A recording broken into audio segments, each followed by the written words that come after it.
Leader legend Saravanan வந்து நடிச்சிருக்கிறது. இந்த படத்துக்கு நல்ல ப்ரொமோஷன் செஞ்சாங்க.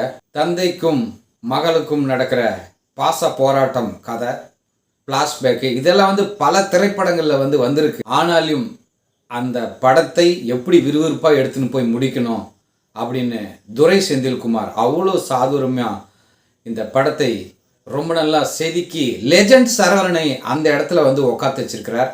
Car chasing, train fight, legend சரவணனை எப்படி வந்து அதில் பயன்படுத்தியிருக்கிறார்.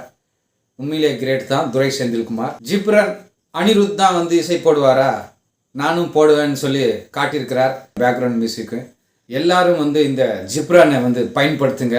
மியூசிக் ரொம்ப நல்லா போட்டிருக்கிறார். இந்த கதைக்கு பக்க பலமே வந்து ஜிப்ரன் தான். முதல் படத்தில் லெஜண்ட் சரவணனை கேவலமாக பேசினாங்க. நடிப்பை வந்து ரசித்து நடிச்சிருக்கிறார். அடுத்தடுத்த படங்களில் வந்து நான் நல்லா நடிக்க வாய்ப்பு இருக்குது.